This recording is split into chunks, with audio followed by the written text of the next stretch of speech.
28 de octubre de 2018.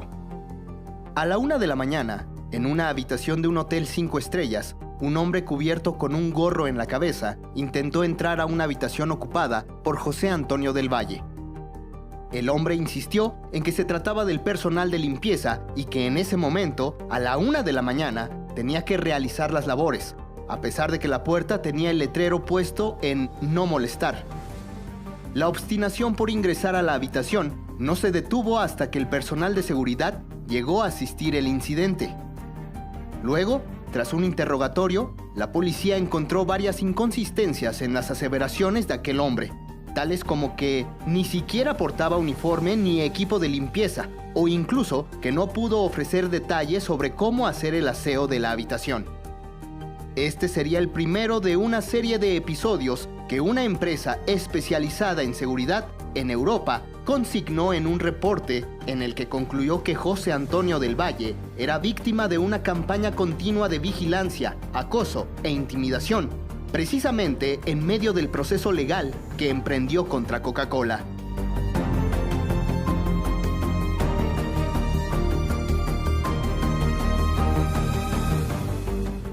En 2018, José Antonio del Valle, un empresario mexicano, acusó y demandó penalmente a funcionarios de Coca-Cola y a la empresa transnacional por presuntamente cometerle fraude al robarle el concepto de su bebida Gogaba. Se trataba de un líquido que prometía ser un éxito en el mercado por el uso de una innovadora sustancia, el ácido gamma-aminobutírico, un neurotransmisor de relajación natural que ayudaría en la reducción del estrés, la ansiedad, así como potenciar la concentración. Ese año, José Antonio detalló que su empresa firmó un memorándum con Coca-Cola, mediante el cual proporcionó toda la información de su bebida para lanzarla en varios estados. Pero, según acusa el empresario, Coca-Cola no cumplió. Como un secreto industrial, que fue lo que yo denuncié, un robo del secreto industrial. ¿Qué es lo que tenía un valor? Pues todo mi know-how o conocimiento que Coca-Cola quería. Cómo ponerlo en una bebida, con qué características, a qué precio venderlo, con qué colores, cómo comunicarlo. Eso es el secreto industrial y eso no lo tenía Coca-Cola y eso es lo que se robaron y eso es en lo que me defraudaron. 4 años después, la historia no ha terminado y, contrariamente, ha inaugurado un nuevo capítulo. Desde 2018, José Antonio del Valle abandonó el país y desde entonces, según contó a Canal 14, ha sufrido diversos ataques que han puesto en riesgo su vida. Hay un patrón sistemático de acciones y de eventos que atravieso desde el 2018 hasta este momento, que en palabras de un experto en seguridad que analizó el patrón de dichos eventos, se definió como una campaña sistemática, orquestada de vigilancia, acoso y actos de sabotaje en el hogar para dañar mi integridad física y que incluso, y lo refrendo yo, ya me pudieron haber costado hasta la propia vida. Documentación de expertos de seguridad, contratados por José Antonio y de los que tiene copia el canal, dan cuenta de al menos 12 incidentes ocurridos tan solo de octubre del 2018 a julio de 2019, con diferentes grados de preocupación y que van desde vigilancia y acoso hasta el intento de allanamiento de morada que sufrió ese 28 de octubre de 2018 en un hotel donde se refugió tras huir del país y comenzar a ocultarse. Algunos ejemplos de estas acciones se han traducido en la toma de fotografías y videos constantes en situaciones cotidianas como salir de un restaurante o al dejar su casa. Han sido muchísimos, la verdad muchísimos, incontables, porque cuando hablas de la vigilancia, puede ser incluso diario. Sin embargo, según asegura el empresario, los eventos no han sido los únicos. Tras ese primer análisis de seguridad, los actos en su contra se han prolongado hasta este 2022. En este periodo incluso vivió uno de los más fuertes. Yo me encontraba cenando un domingo en un lugar al que yo asistía de manera frecuente y al salir me percaté de un sujeto pues con una actitud muy extraña, parado ahí cerca de la puerta. Inmediatamente lo detecté. Me vio salir y se arrancó caminando delante de mí. En la medida que se arranca delante de mí, Yo voy detrás de él y empiezo a alentar el paso justamente para que se vaya, considerando la posibilidad de que no estaba relacionado conmigo esta situación. Sin embargo, al doblar a la izquierda, él se sigue derecho. 1 o 2 cuadras adelante me doy cuenta que él ya había cambiado su rumbo y ya venía detrás de mí del otro lado de la banqueta. En el momento en que lo veo y me ve, ya había tenido en muchas ocasiones individuos siguiéndome, vigilando. Todo esto lo tenemos documentado. Y en ese momento, pero no pasaba de eso. Y en ese momento, cuando lo veo y me ve, se trata de cruzar la calle cargando hacia mí, lo cual cambia ya la naturaleza de los incidentes anteriores. Y afortunadamente venía atravesando un coche en ese momento la calle, lo que me permite ganarle varios pasos en reversa. El incidente no terminó ahí. Me dirijo hacia mi casa en un vehículo público y a la hora de llegar a la casa, pues me doy cuenta que había otro sujeto de las mismas características con un vehículo estacionado enfrente de la casa, en una calle que en domingo pues nadie prácticamente se estacionaba ahí, una calle sumamente tranquila. Yo llevaba ya algunos meses en esa ubicación y estaba ahí parado pues muy pendiente durante bastante tiempo, y revisando todas las imágenes que tenemos, pues resulta que este sujeto durante un mes ya había estado afuera de la casa vigilando la casa en al menos 2 ocasiones más, acompañado de otros sujetos, siempre con vehículos color plateado y siempre con esta vestimenta para que fuera difícil detectarlos. Incluso el tipo de equipamiento móvil que traían era atípico, porque no era el celular convencional que utilizaríamos en el día a día, sino era en una especie de radios, teléfonos, pues que no son del uso común de la población. Pero no solo han sido persecuciones. José Antonio asegura que otro conjunto de ataques presuntamente en su contra han ocurrido de una manera más sutil, mediante el aire. Según su testimonio, en al menos 7 ocasiones ha registrado eventos en los que el aire de los sitios en los que se encuentra, como habitaciones de hotel o su propia casa, ha sido contaminado con diferentes sustancias. De hecho, algunos de estos eventos quedaron registrados en un análisis que realizó una empresa especializada en calidad del aire y que de nueva cuenta contrató el empresario mexicano. Los documentos en posesión también de Canal 14 detallan cómo por lo menos en 6 meses en los que se realizaron diferentes pruebas a diferentes habitaciones utilizadas por José Antonio, todas resultaban plagadas de un aire insoportable. En las habitaciones en cuestión identificadas por el cliente, de las que ha tenido que mudarse por la insoportable calidad del aire, se han registrado ya sea niveles considerablemente elevados de dióxido de carbono, hasta 6 veces los niveles saludables recomendados y o cantidades sustancialmente más altas de partículas peligrosas en el aire, hasta 20 veces, y o un nivel considerablemente más alto de compuestos orgánicos volátiles, hasta 20 veces los niveles de salud recomendados. Esta contaminación, según asegura José Antonio, derivó en afectaciones a su salud.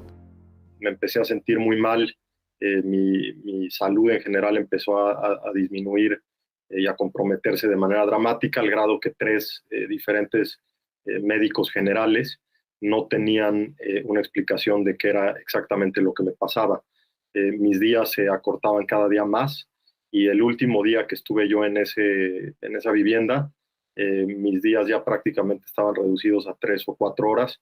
Incluso me quedaba dormido terminando de comer, cuestión que se terminó inmediatamente cuando salí de ese lugar. Me tomó tiempo recuperarme.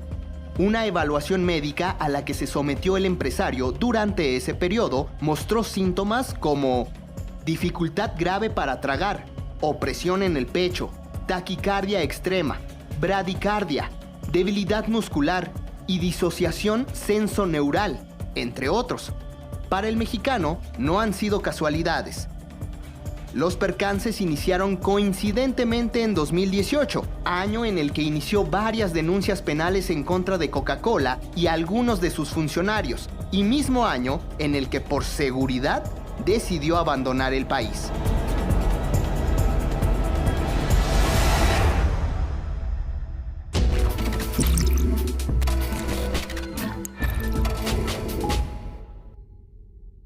Hoy hay consulta.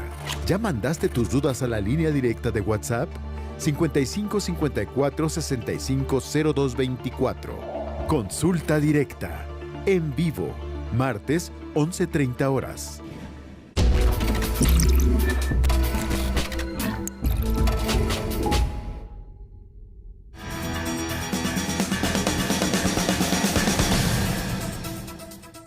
Las presuntas acciones de vigilancia, acoso y hasta contaminación de aire que ha denunciado José Antonio iniciaron en 2018, a la par que su denuncia por el supuesto fraude que le cometió Coca-Cola en el robo de su producto. Por eso, para el empresario, estos actos no son incidentales. Del 2018 al 2022, yo empiezo a sufrir incidentes dentro de lo que pareciera una misma campaña, incidentes de diferentes naturalezas. Me refiero a vigilancia, acoso y actos de sabotaje en el hogar para dañar mi integridad física y que ya me pudieron haber costado hasta la vida. Te lo pongo de esta manera muy sencilla. En 41 años de vida, 37 que tenía cuando esto comenzó, nunca había sufrido un solo incidente. Y de repente estoy cargado de incidentes. Y de repente tengo 7 incidentes de aire tóxico. 7. No 1, no 2, no 3. 7. Yo le pregunto a tu auditorio, a toda la gente que nos está viendo, cada uno de ellos, cuántos incidentes de aire tóxico que han tenido. Y si hay alguien entre el público que ha tenido 7, que nos llame. Los actos que ha sufrido fueron denunciados desde octubre de 2021 ante la Fiscalía General de Justicia de la Ciudad de México, donde actualmente se encuentra la carpeta de investigación del caso por presunto fraude. Sin embargo, según la defensa de José Antonio, la Fiscalía desistió indagar más al asegurar que se trataba de una situación que ocurría en el extranjero. Si bien es cierto, la Fiscalía de la Ciudad hace mención a estos datos, pues bueno, muy probablemente ello obedezca a el ámbito competencial en función de la territorialidad donde se pudiera localizar José Antonio. Sin embargo, es importante que desde la óptica de la teoría del riesgo sean fundamentales analizar 2 elementos. El primero de ellos es la existencia de incidentes o situaciones de riesgo.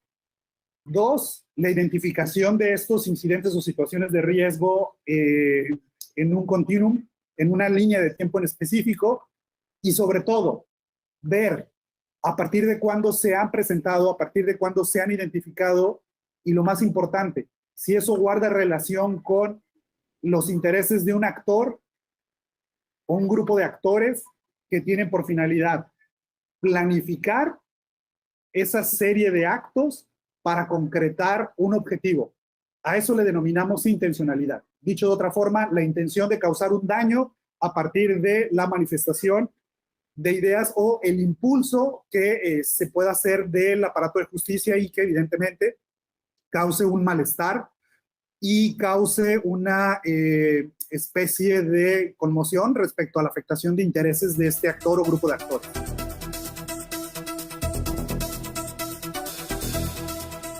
De manera directa o indirecta, pero con pequeño o máximo grado de responsabilidad, se los atribuyo a Coca-Cola, por lo que te acabo de referir. Yo no tengo enemigos y mucho menos un enemigo que tenga las capacidades económicas y de alcances internacionales para orquestar la campaña que yo he vivido, que además ha sucedido en diferentes territorios geográficos. Entonces, o sea, si las órdenes vienen de la máxima autoridad en Coca-Cola, no te lo puedo asegurar. Si vienen de un empleado de Coca-Cola, no lo sé. Si vienen de un embotellador que les está haciendo el favor, no lo sé. Pero lo que sí te digo es que en el mínimo o en el máximo grado de responsabilidad, los hechos se tienen que regresar a Coca-Cola. Sin embargo, un antecedente es clave. Activistas en otras partes del mundo han denunciado haber sido acosados e intimidados por Coca-Cola, luego de emprender litigios o campañas que podrían afectar sus intereses. Uno de estos casos es el de Javier Correa, secretario general del Sindicato Nacional de Trabajadores del Sistema Agroalimentario en Colombia, Sinaltrainal, y obrero de Coca-Cola FEMSA en Bucaramanga, Colombia.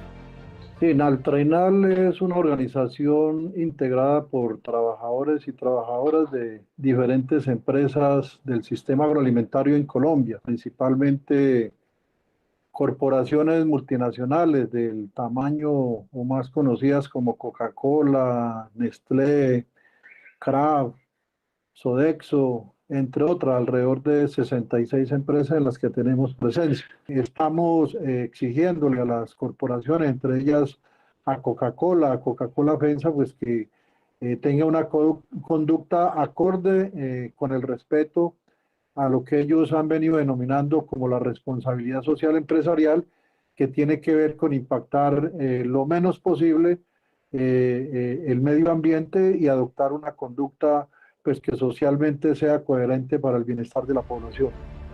En la década de los 90, el sindicato denunció que las embotelladoras de Coca-Cola en Colombia utilizaron grupos paramilitares para intimidar, amenazar y matar a sus trabajadores.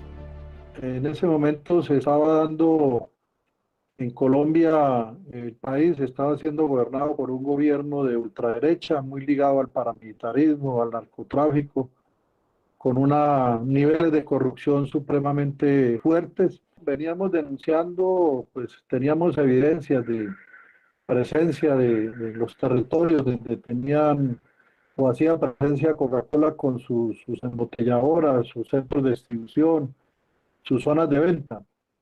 Y pues alrededor de ello logramos detectar algunos integrantes de grupos paramilitares, como el hecho que sucedió, por ejemplo, en 1996 en la embotelladora de Carepa, donde grupos paramilitares entran a la embotelladora, amenazan a los trabajadores, los obligan a renunciar al sindicato, permanecen dentro de esa embotelladora por varios meses, asesinan a varios de los integrantes de Sinaltrainal. La empresa en ese momento tenía que sentarse con el sindicato a negociar un pliego, no lo hizo. La respuesta que recibimos fue el mismo día que por ley tenía que sentarse a negociar, fue iniciar con un proceso de asesinato, de desplazamiento, de destrucción del sindicato, incluso de la quema de la sede sindical.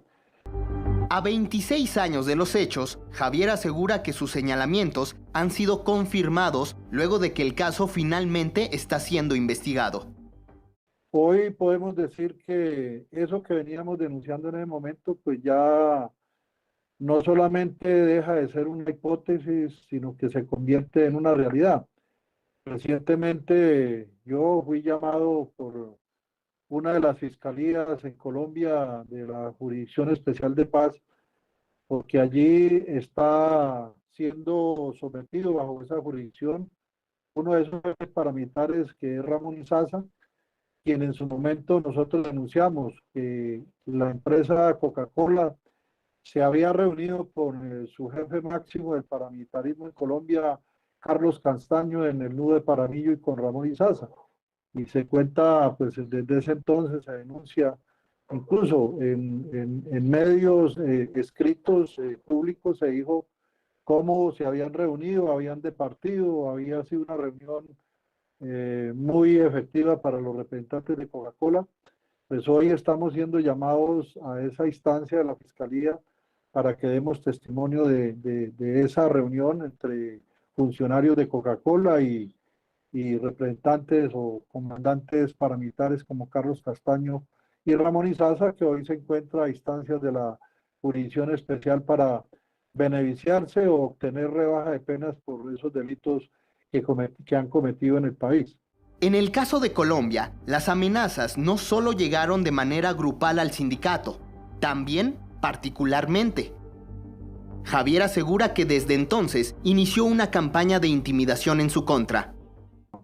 Se desató una persecución permanente que inicia con el que un funcionario de la empresa ingresa a mi casa sin autorización, presiona a mi familia para que me obligue a renunciar al sindicato, y de ahí en adelante empieza toda una campaña donde se viene el sacarme del puesto de trabajo, vienen las amenazas de muerte, los llamados a descargos para suspender el contrato de trabajo, inician las judicializaciones penales en mi contra, donde la empresa, a través de funcionarios, pues intentan que se me responsabilice de hechos, por ejemplo, de daño a la empresa, de atacar el buen nombre, de injuria, de calumnia, al punto en que en 1996 soy víctima con otros trabajadores de unas falsas acusaciones. Unos trabajadores tuvieron que pagar injustamente cárcel, yo estuve con orden de captura. La empresa pues no ha parado esa persecución. Actualmente le ha solicitado a un juez de la República en la ciudad de Bucaramanga que autorice mi despido, y toda esa persecución pues tiene mucho que ver con el interés que ha tenido la empresa en diferentes momentos de proponerme de que renuncie al contrato de trabajo, de que permanezca en silencio ante sus malas prácticas, incluso como en algún momento se atrevieron a decirlo, a insinuarlo, de que tenía incluso que abandonar el país como un mecanismo de acuerdo. Y pues entiendo que pues todo esto me pasa sencillamente porque pues asumo públicamente el decir que lo que viene haciendo Coca-Cola, no solamente con los trabajadores, el tema de las amenazas, los despidos, las sanciones.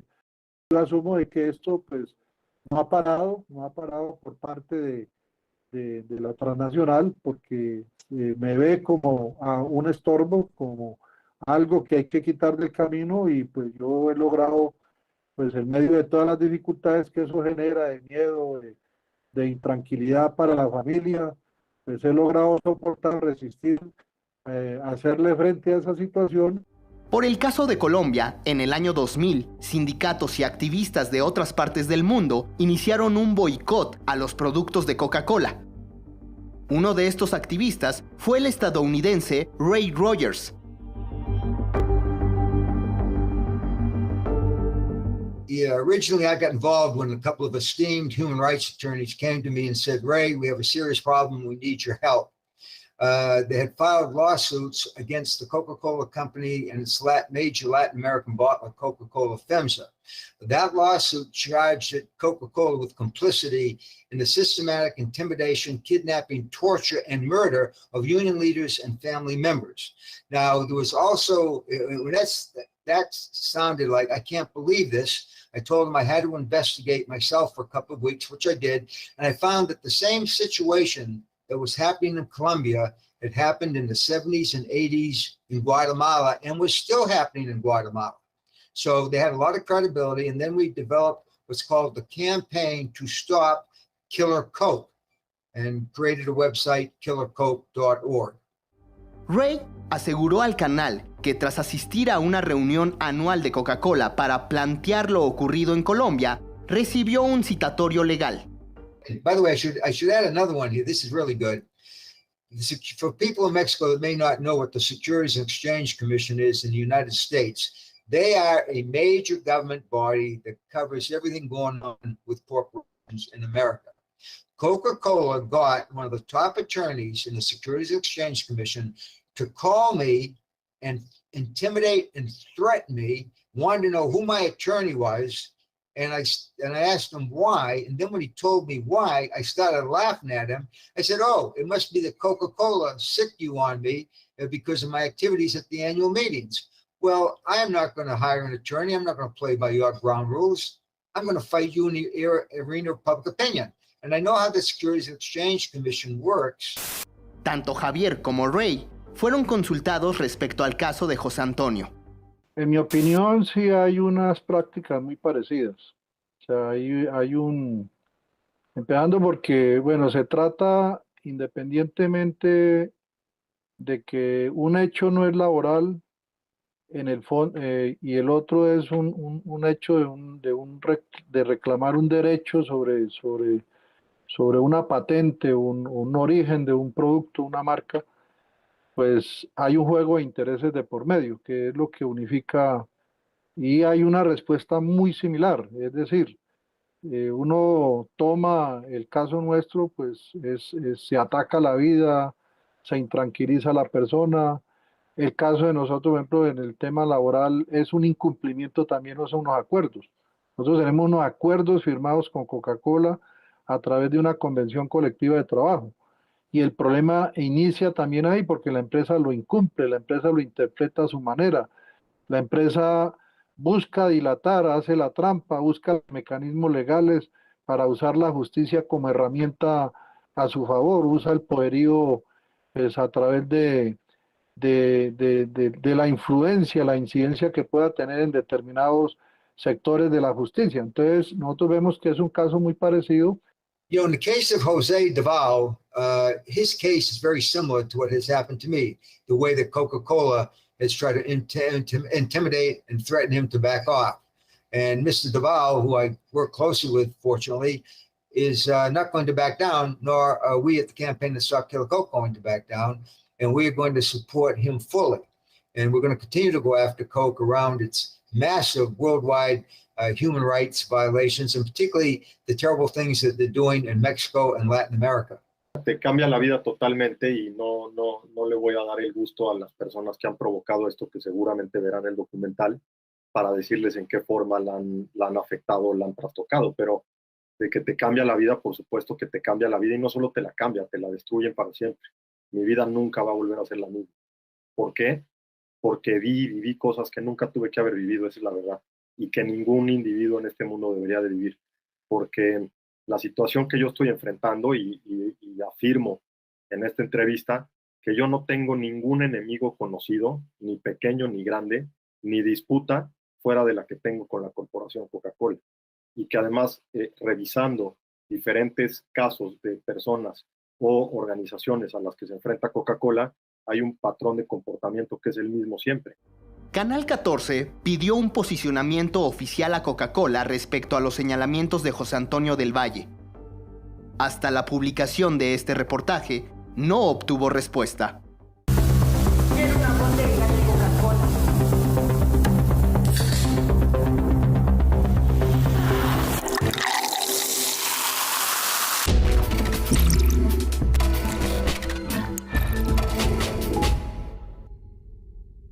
Las administraciones del Sistema Portuario Nacional, ASIPONAS, como se llaman hoy, actualmente están coordinadas por la Secretaría de Marina. Y no solo cambió el nombre, hoy generamos más empleos, mayores ingresos para México y recibimos más carga comercial que en años anteriores. Personal técnico, trabajamos en la Secretaría de Marina para hacer a nuestros puertos más productivos, seguros y transparentes. Implementamos el sistema Puerto Inteligente Seguro. Hoy las ASIPONAS se consolidan como empresas de clase mundial. Secretaría de Marina. Gobierno de México.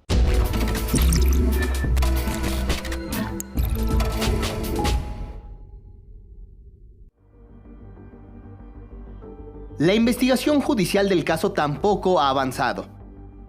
La defensa de José Antonio, liderada por el abogado Efraín Cárdenas, asegura que las investigaciones siguen estancadas en la Fiscalía General de Justicia de la Ciudad de México, donde se ha denunciado la comisión de 2 presuntos delitos: fraude y revelación de secreto comercial. El abogado acusa de dilación de parte de los ministerios públicos debido a que aún no se han cumplimentado los testimonios de 3 personajes claves en el asunto, así como a altos funcionarios de Coca-Cola y quienes el mismo año de la denuncia fueron removidos a otras áreas en Costa Rica, Estados Unidos, Brasil y Singapur. Tampoco se ha arrancado audiencia inicial del caso. El litigante además asegura que en una nueva maniobra del Ministerio Público, en las 2 denuncias se ha concluido el no ejercicio de la acción penal. La carpeta de investigación la mandan a otra mesa distinta, con otro Ministerio Público distinto, argumentando que por la carga de trabajo ya la licenciada que tenía a su cargo esta carpeta, pues ya no podía seguir investigando y que se la mandaban a otro Ministerio Público, ¿no?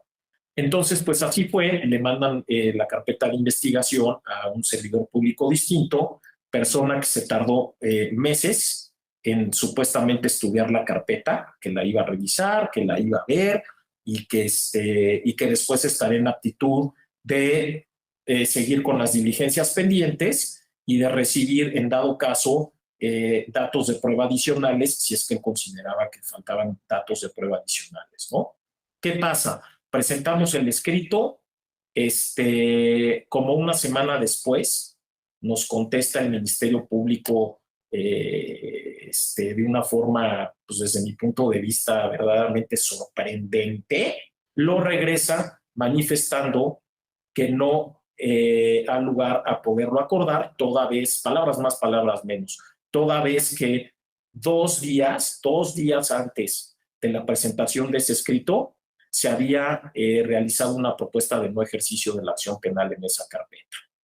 Entonces, llegamos a cosas verdaderamente ridículas, verdaderamente burdas, que vuelvo a repetir, no nos preocupan en el sentido jurídico de tener o no la razón, pero sí es muy preocupante la forma en cómo la Fiscalía se está poniendo de tapete de Coca-Cola, porque eso es lo que está pasando. No sé qué acuerdos haya, no sé qué gestiones políticas se hayan hecho por parte de la refresquera, porque pues absolutamente sí tiene todo el poder para realizarlas, pero algo verdaderamente apesta en cómo está actuando la Fiscalía, sus servidores públicos. Esto aunado a que semanas anteriores, o más o menos por así decirlo, 2 meses anteriormente, la carpeta de revelación de secreto también la mandaron en una propuesta del no ejercicio de la acción penal que está ya autorizada por la Fiscalía, en la que dicen cosas tan ridículas, ¿no? Como que el contrato de confidencialidad firmado con Coca-Cola no tendría valor porque no se especificó exactamente cuál es la información que iba a estar protegida por el secreto, cuando es evidentemente, absolutamente, pues toda la información que se fue dando durante todos los meses que el señor José Antonio del Valle fue el líder del proyecto y que estuvo compartiendo con todos los funcionarios de Coca-Cola, ¿no? Obviamente aquí están pasando cosas a las que personalmente les comento que como abogados litigantes estamos muy acostumbrados en este tipo de asuntos. Siempre, generalmente, los servidores públicos se cargan hacia el lado de quien tiene mayor poder económico, quien tiene mayor poder político, quien tiene mayor poder de relaciones, ¿no? Eso a mí ni me espanta, pues me queda clarísimo, ¿no?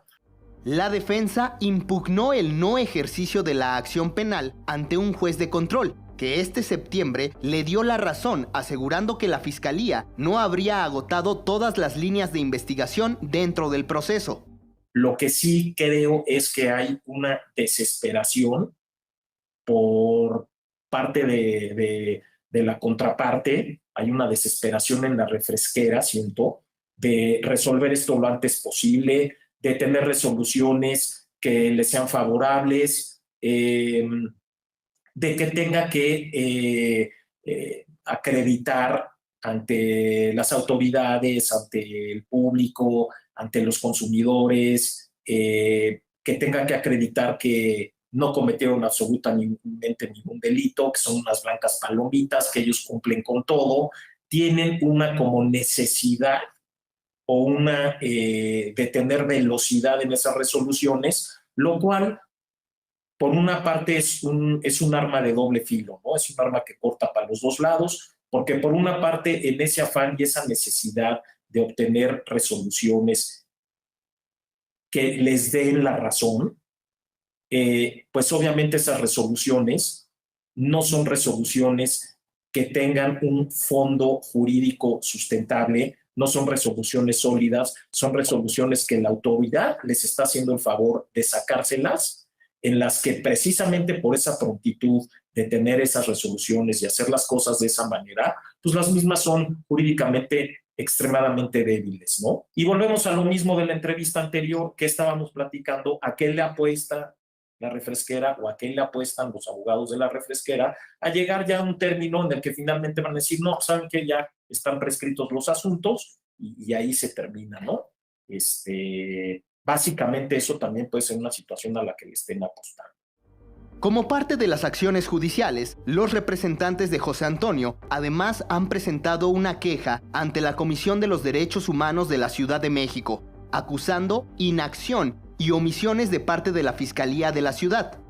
A partir de esta serie de omisiones e inacciones identificadas dentro de la carpeta de investigación correspondiente, se presentó una queja por las violaciones al debido proceso legal, en particular por violaciones al plazo razonable que debe de prevalecer en investigación o substanciación de cualquier procedimiento,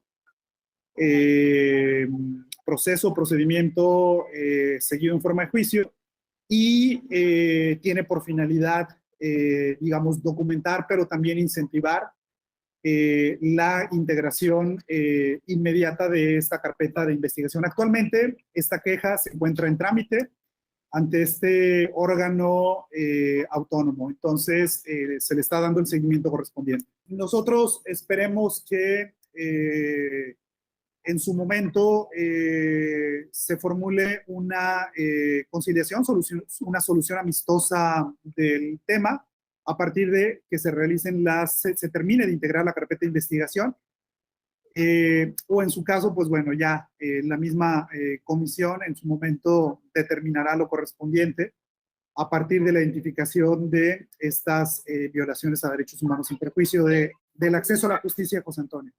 Mientras el caso sigue su curso, José Antonio reclama que a 4 años de esta historia ha perdido lo más importante, su libertad. En el principio yo buscaba principalmente una compensación del daño por el daño que se le había hecho a mi trabajo de 10 años.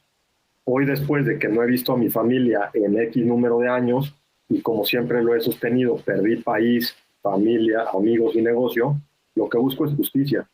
Y los que hicieron esto, que paguen las consecuencias. Para eso hay leyes y para eso hay sistemas de procuración de justicia, que en México desgraciadamente no está funcionando. Es un caso emblemático que lo podemos equiparar, guardando sus proporciones, sobre todo por el tipo de derecho que se está reclamando, que se está solicitando, que se está exigiendo se haga justiciable, pero es un caso emblemático en función de la simetría que hay respecto a los actores que están vinculados en esta controversia.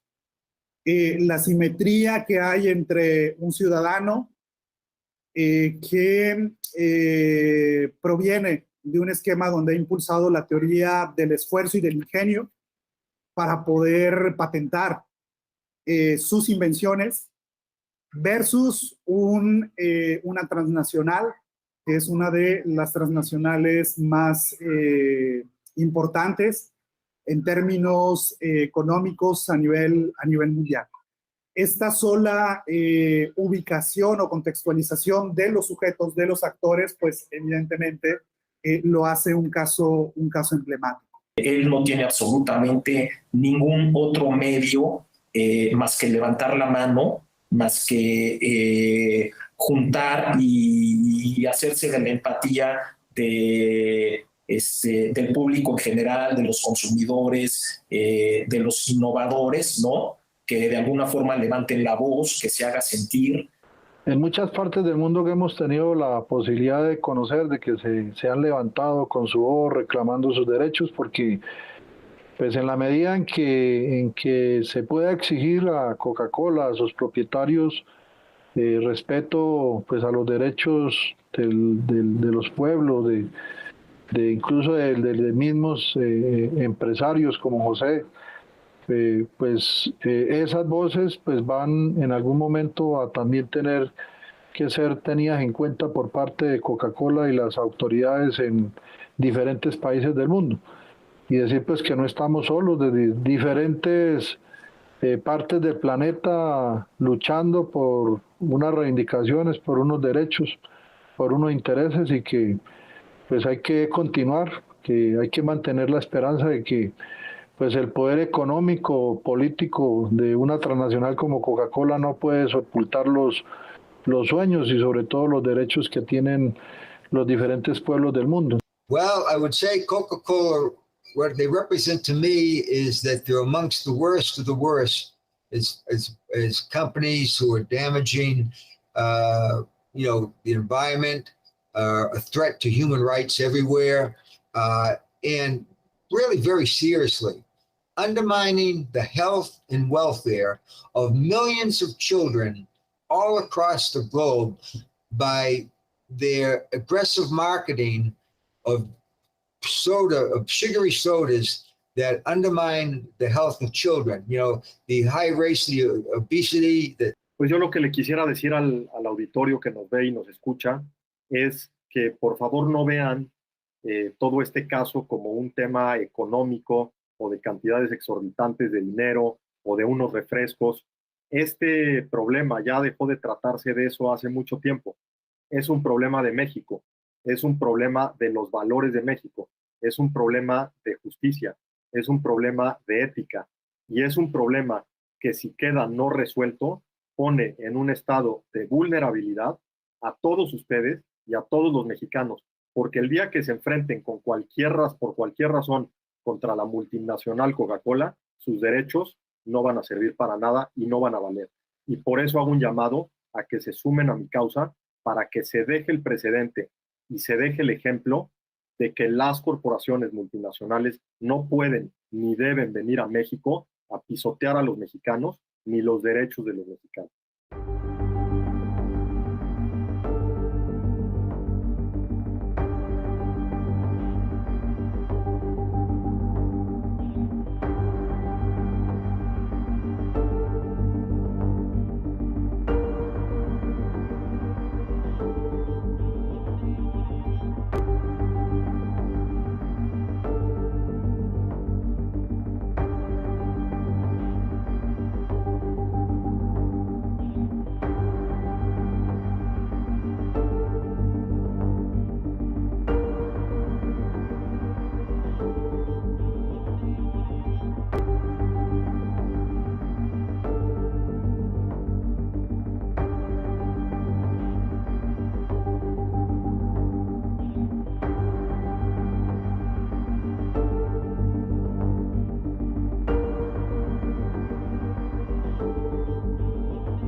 A continuación, reportaje 14.